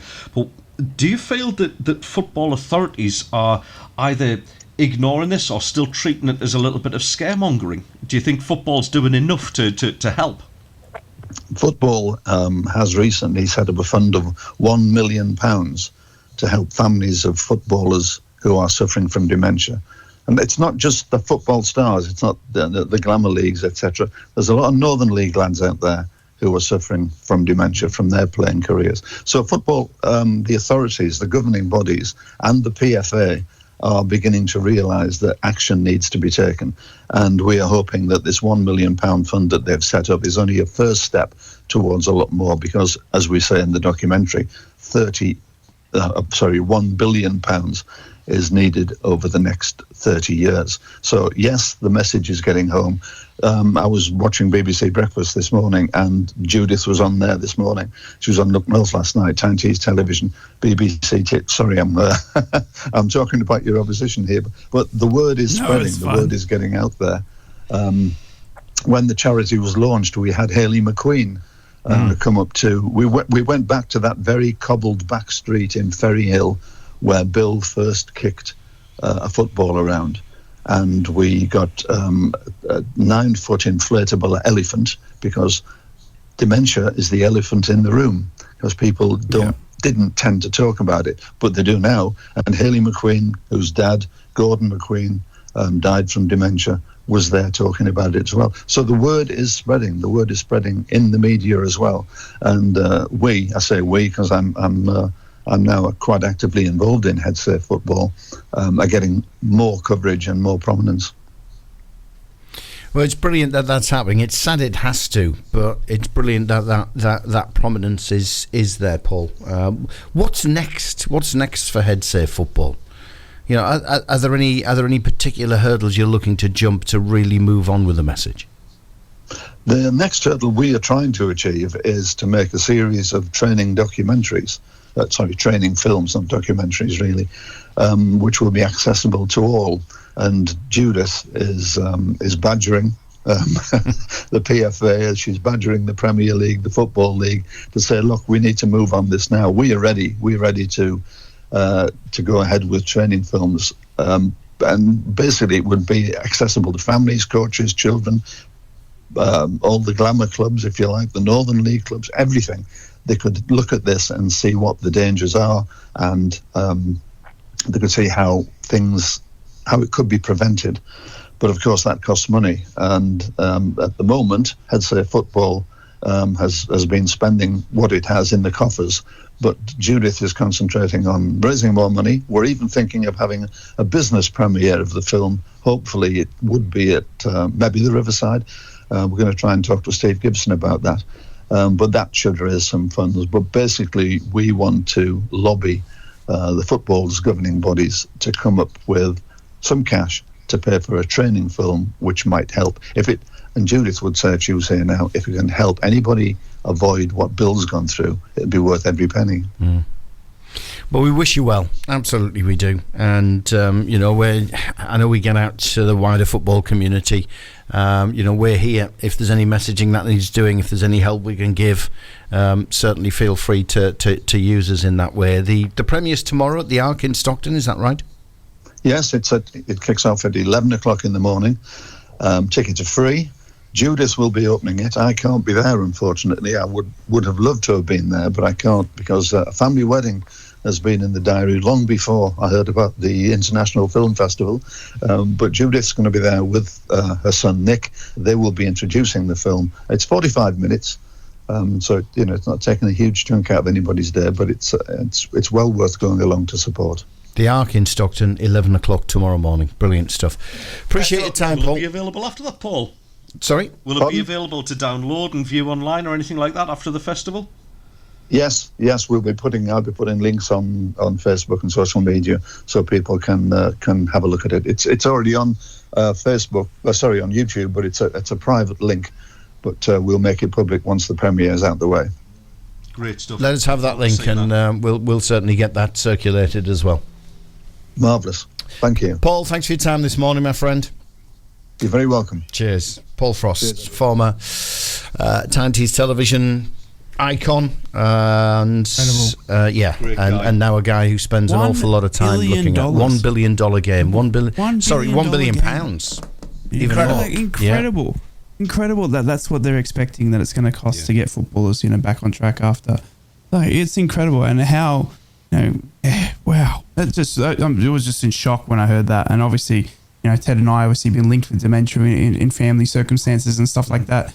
Steve's been, around the boxing scene for long enough to see what it does in that, regard as well. But incredible and such a cruel disease. But to see the footballers of today that we love and watch, currently, like, that potentially, could be suffering like that in 10, 15 years, $1 billion game. Jeez, incredible. And he answered a question there that, I was thinking in my mind, well, it must have improved in the modern day because the balls are much lighter. Yeah. They're not the rain-soaked leather cases that, players in Billsy used to head around. Exactly. Yeah, exactly, But it's a good point, isn't it? They move faster, they move with more pace, more power now, so it can do more damage. I mean, I was surprised at that. Incredible. Yes, I read it was up to 128 kilometres an hour. Now, something hitting you, 500 grams hitting you anywhere at that speed is absolutely incredible. And like what you say, these balls are now lighter, they're harder to judge. Yeah. You've seen how they move around in the air, so it's not even like you can actually judge the flight of a ball to head it correctly anymore.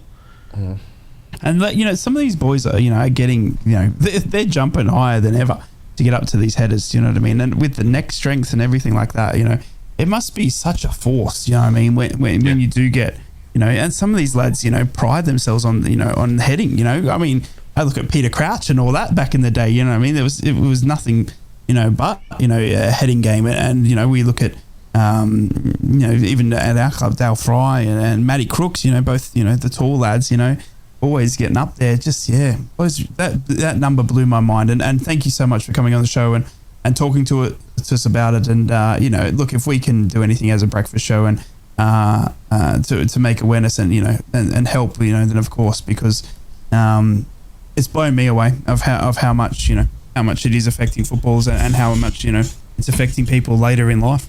Yeah. Lads, I just want to say thank you to all the listeners who supported our little campaign at Raval Indians for feeding families. Last night, lads, I went along and I handed over a cheque on behalf of the North East Footy Brekky Show for £1,000. Brilliant. Yes. Fantastic. Brilliant. Absolutely Brilliant. fantastic. So feeding Even families. though I didn't get a curry, I tasted it through the airwaves. Yeah, feeding families based in Gateshead who help families who can't afford to eat over any period during the year, but especially the Christmas period. It's a big time for them. I went and handed over a cheque. So thanks for supporting that, Amazing. Dave. I know you Dave did all the technical, got all the mics down there. We broadcast live from the restaurant. So big thank you to you, Good Dave, job, for Radio Dad. getting behind that as well. But well done, everybody at the North East Footy Brekky for showing their commitment to the cause. And on that note, lads, before the sports headlines, I have to depart school duties this morning, so I shall be back tomorrow morning to talk the champions. I sat next to the school SWAT and copied it, Ted. just leave us wallowing in championship discussion, mate. Why don't you? All right, Take care, guys. Cheers, Steve. Thanks, mate. Take care, mate. Brilliant. Steve. So that Steve disappears, and we'll catch up with Steve again tomorrow. So, fellas, the sports news to come. Then we've got the small matter of a trip to Leicester and a trip to Norwich to discuss. We'll do that right across the North East on the Cat, the Red, and the Toon. And I better press the right button this time. Steve and Rye, the North East Footy Breakfast. The Cat, the Toon, and the Red. Just a shade after 8:30. If you were due in the office and you're not there, you're late. Boys, where are we going next? Well, we got to firstly announce that I'm doing the new jingle for the radio show because we have got Ted the Mackham joining us. So it's Steve, Rye, and Ted. There you go. You can cut that and use that. Saves the recording. Hey, you want to be? Steve's not here actually. Rye, Ted, and then there's that other guy, Steve. There you go. Use that. That's perfect. Wow, what a jingle that's going to be. That's going to sell. That's going to sell. I tell you. Well, we got news headlines from the clubs, lads. We've got to go over that. We obviously missed them at 8 o'clock. And then we will have a look at tonight's games. We've obviously got Ted the Mackham, Rye the Boro fan, to talk about both the games tonight in the Championship. And then we also talk about a certain knee slider in David Weeder on the weekend, and maybe get some of Ted's favourite goal celebrations. But news headlines. Mackhams and Proud. Black Cats News. Morning, Sunderland fans. Black Cats defender Dennis Serkin is set to return to the Sunderland squad for tonight's game at Leicester City, but Dan Ballard is one of numerous injury doubts for the meeting with the Championship leaders.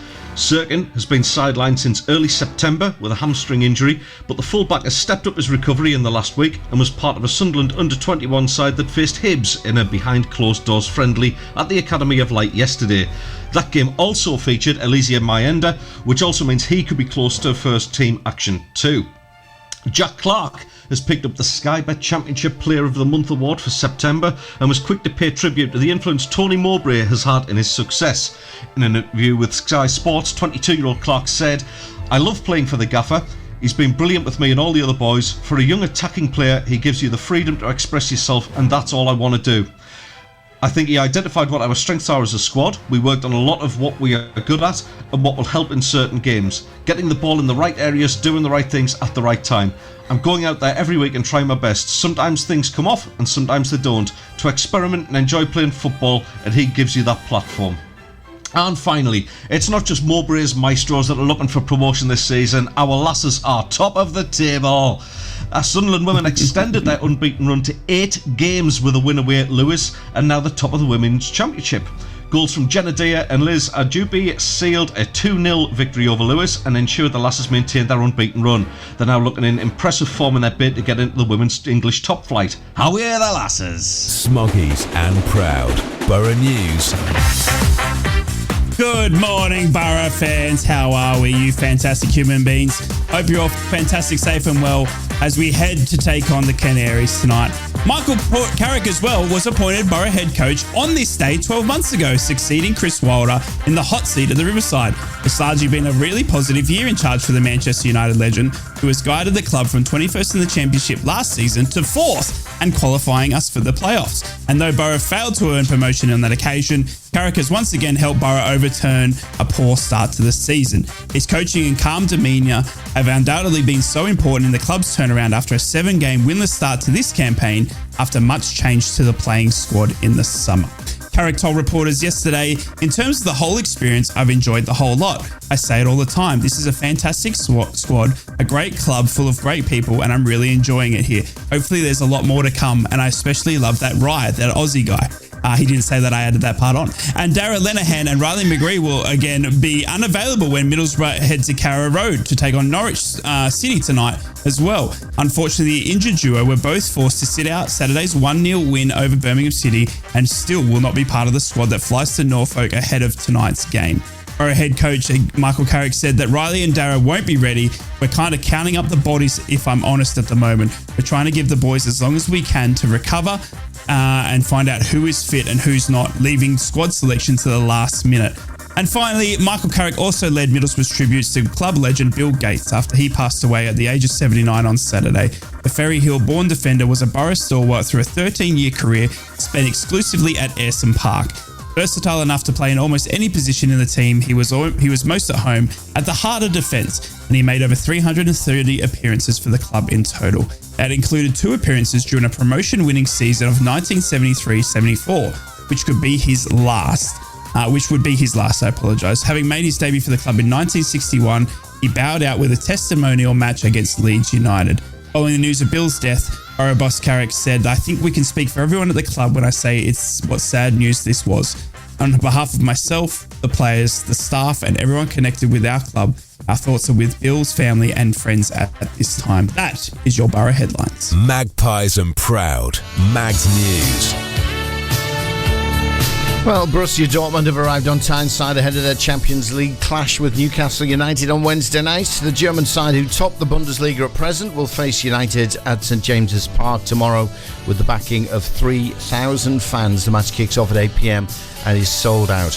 Alanson Maximus sustained ankle ligament damage playing for Al Ahly in Saudi Arabia.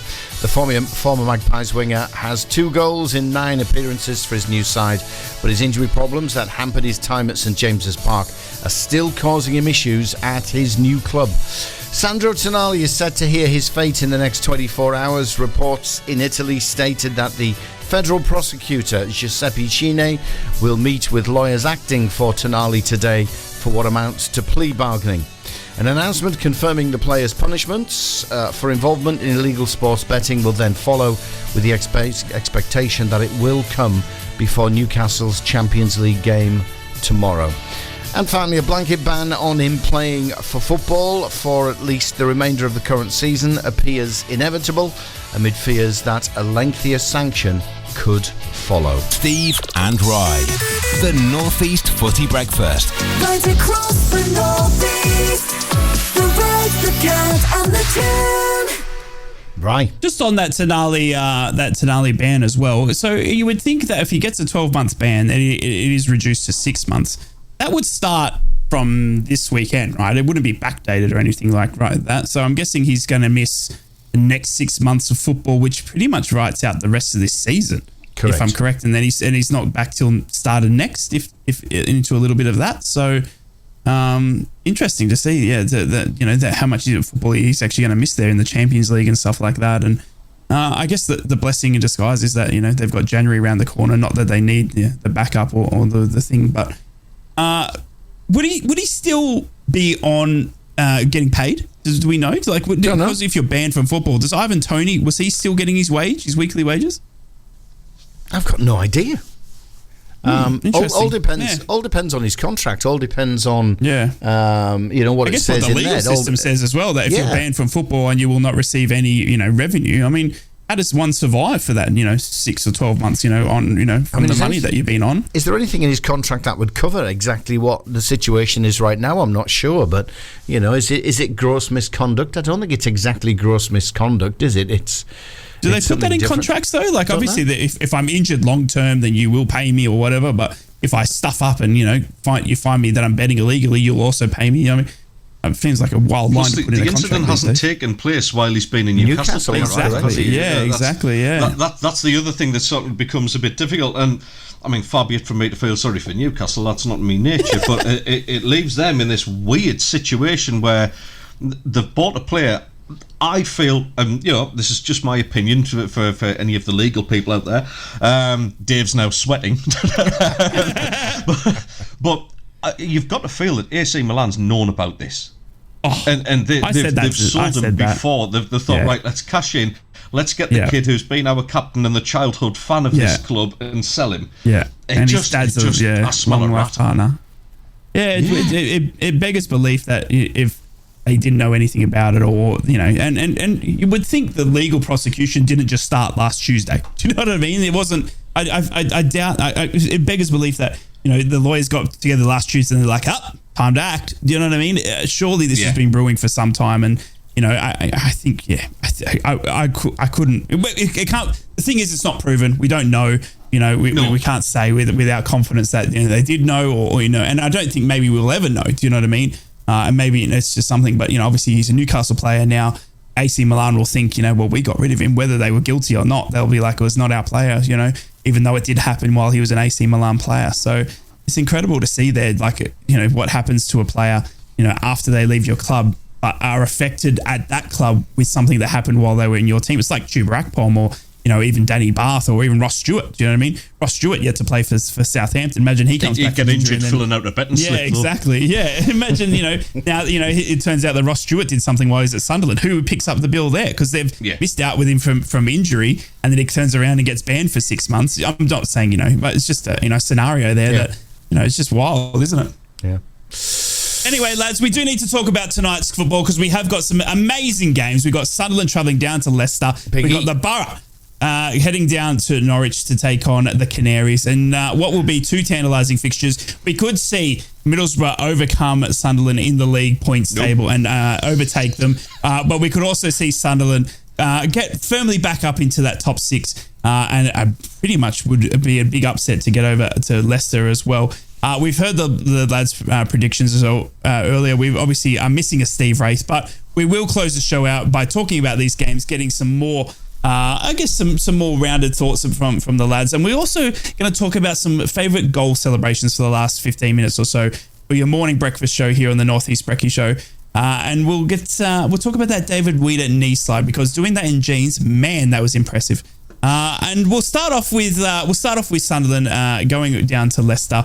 Obviously, it is the televised game tonight. You will be able to watch it around the UK. If I am down here in Australia, the game will be at 6:45 a.m. for me tomorrow.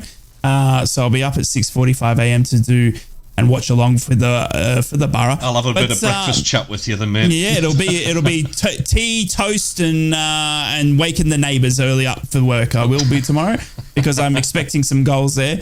Ted, with the Mackems, we spoke about Mogga's presser. Maybe we can get some. We can actually hear what Mogga had to say and break that down. Yeah, I mean, it's as all pressers, he was asked many questions, but he was waxing a little bit lyrically about Leicester and how they're performing. Here he is. We're looking forward to the challenge. As I've tried to say, it's a bit stuck between two, because there's a lot of players who are not done the training, and yet we're quite excited about going there. Some of the lads have never been to their stadium, and my most recent visits there, the pitch is immaculate, the dressing rooms are amazing, the tunnel area is done out fantastically well. It feels like a Premier League environment, to be honest, at Leicester these days, and we should look forward to it and try and get the smell of what it's like to play at the top end, and that's what I hope the players produce. Ted, it's as big a challenge as the lads are going to face this season, isn't it? It is. I mean, Leicester have, it's no surprise that Leicester are performing the way they are. Let's get that out of the way first of all. They've still got a lot of Premier League quality players. And obviously the parachute payments help. People say, but they sold some good players, the likes of Tielemans, but from what I hear from Leicester fans, Tielemans was just a troublemaker anyway, and they were glad to see the back of him. He caused as much unrest as anything else. But Leicester are, they're the best footballing team in the division at this moment in time. What is it, six in a row? I think they've won now. 6 in a row. Yep. Yeah, I mean, they're up there for a reason. They're up there because they're the best team in the division at this given time. And Sunderland are going to have to match that. They're going to have to go there and, I get it, and Mogga's been very respectful to them, which is okay. That's absolutely fine. But at the same time, come on, it's not Man City. We've got a fantastic stadium of our own, which is built for Premier League purposes. We've got one of the best academies in the country. It's not like we're sort of. It's not like we're at the begging end of the table, like a Fleetwood or somebody like that. So yes, let's be respectful. Let's give them the respect they deserve. We need to be organised. We need to be very switched on.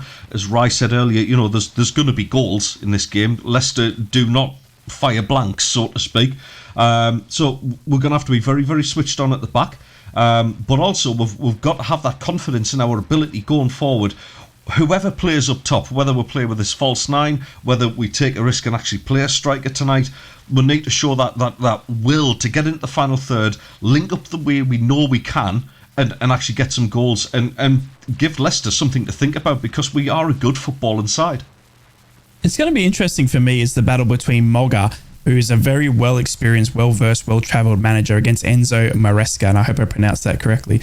But obviously the new manager down at Leicester, he was the Man City assistant last season, and before that he was the boss at Parma, but relatively new manager to the scene. He's 43 years of age, obviously an Italian, but it's his first real proper gig and stepping out of the limelight from Pep Guardiola. And to go up against Mogga and to test your tactical vision and stuff like that, I think would be, a very big proving point. But it's one of those gigs where I feel like he's just walked into, success already. I mean, the team that Leicester had, they went out and bought, some amazing players to replace the likes of Harvey Barnes, James Maddison, but they managed to keep on to Jamie Vardy, Iheanacho, who was, meant to be the next biggest thing, when he left Man City to come to Leicester.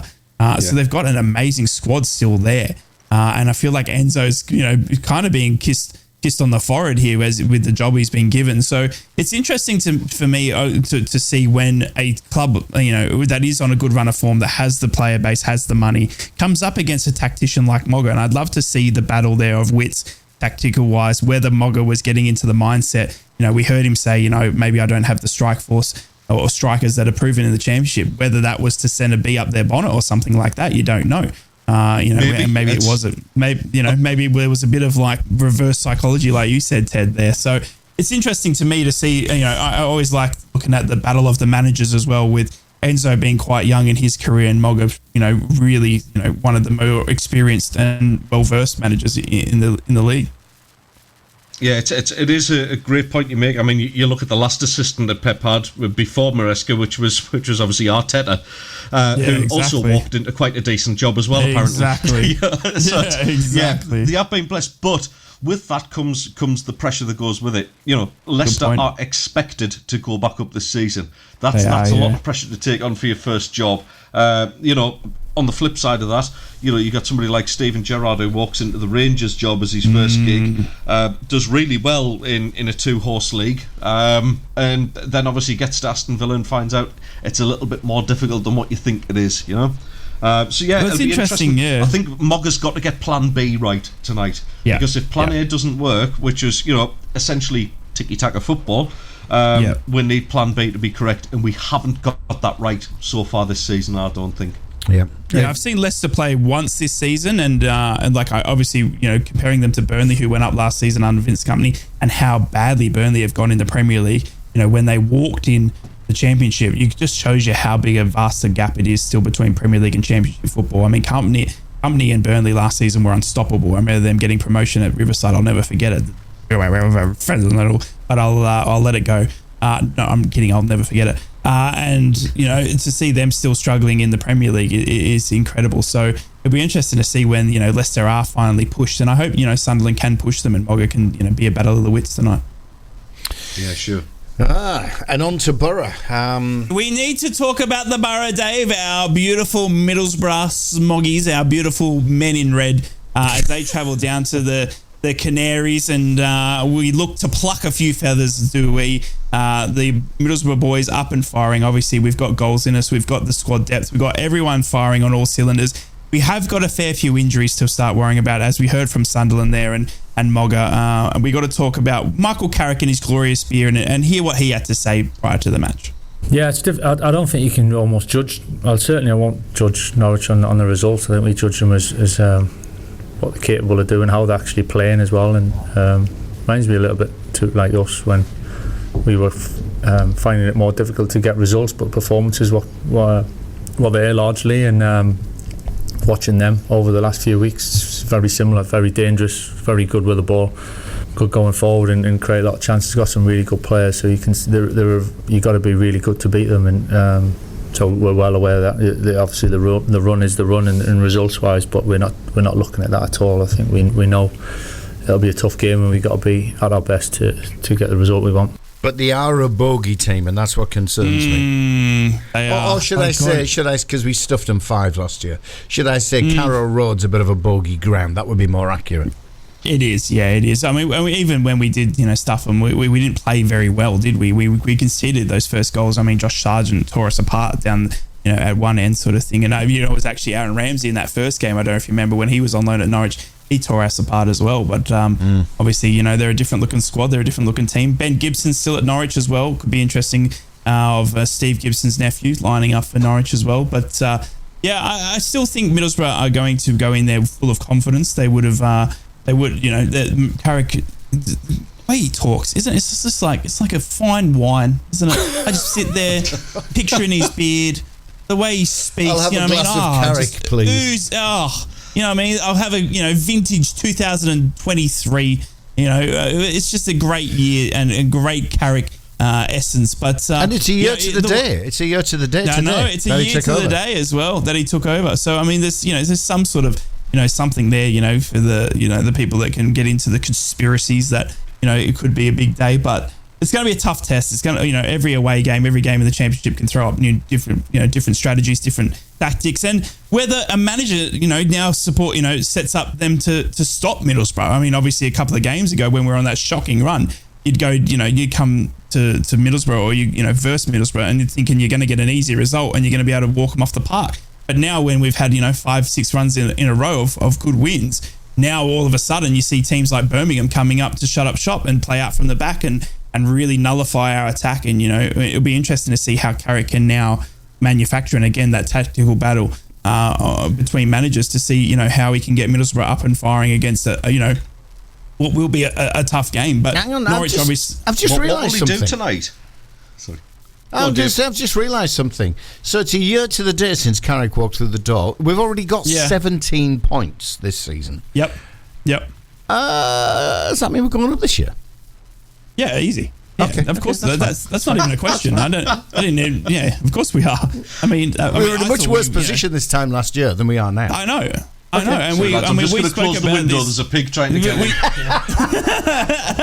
That's it. We've decided we're going up this year, right? I think it's. Yeah. I mean, I don't think I don't think it's anything. And Sunderland are like, oh, we could get something against Leicester, please. We're gonna get above them tonight. You know what I mean? And then we'll be in the top 6, and we'll be here tomorrow. Just I'm going to torture your phone tomorrow. I am absolutely. In fact, tonight I'm going to torture your phone tonight. I really am. If there is a poor result for Boro, the phone's going off. I tell you, because I'm getting blocked. It's been covered. But look, I'm interested tonight, to see. Though, Rye? What's he going to do tonight? Because obviously, you're in this rich vein of form. 5 games in a row that you've won.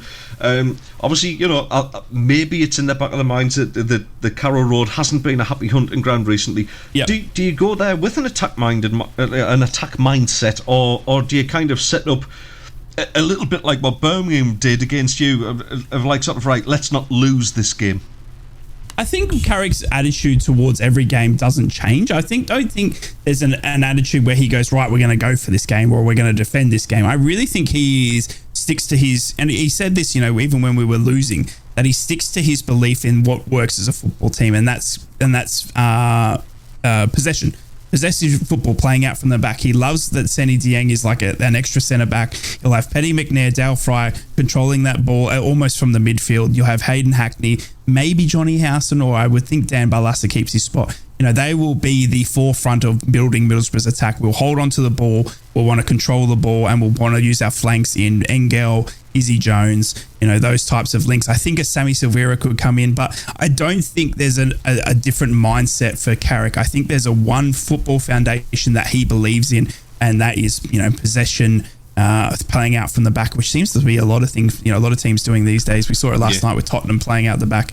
Every team seems to try and do it these days, but he really believes in, holding onto the ball and using his flanks well and stuff like that. So I don't think there's going to be a different attitude. I think there's going to be a change in men just because we played, so recently. I think we're going to see a few changes there just pure to injuries. I'll be interested to see if Engel comes in. I'll be interested to see if Joshy Coburn holds his spot as well, with Latte Lath nipping at his heels and stuff like that. Maybe he sees a bit more speed and that sort of stuff. So it'll be interesting to see his team selection, but I don't think he changes his attitude in towards, how he attacks the game. Yeah, good morning, chaps. I agree with you, Ray. How are we doing? Are we all right?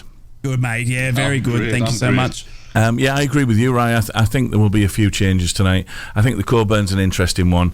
After what happened on Saturday, does he persevere with him? And from what I'm seeing with Carrick, he's the sort of guy that would put him straight back in and go on then, have another go. Yeah, exactly. Not to to have a go at his confidence. So yeah, I'm going for a 1-0 tonight. Ooh, okay. Oh, look at you, Mr. Optimistic. Yeah. Well, apparently Sunderland are going to win 3-0 at Leicester. Boro's going to do 4-0 according to our Aussie correspondent. Yeah. Brilliant stuff. I did say a score draw just to get that on the record. I did go. And I wimped out. It'll be the most Sunderland thing ever to beat them 3-0. All right, boys, we're done and dusted. We're out of here. Another great show. We're going to be a nervy breakfast morning show tomorrow with the results pending. So we'll either be talking about gardening and listening to Steve and the Champions, or we'll be right up there talking about the Boro and Sunderland, and then not even worrying about some Champions League weird league. And we've talked massively over, so I feel really guilty putting 45 seconds of Richard Marks in, but here we go. Fellas, catch you tomorrow. Have a great day. See you later, boys. From Yarm to Yibby, Harrington to Horsley Hill, Swarwell to Silverlink. Steve and Rye, the North East Footy Breakfast. Right across the North East, the Red, the Toon and the Cat.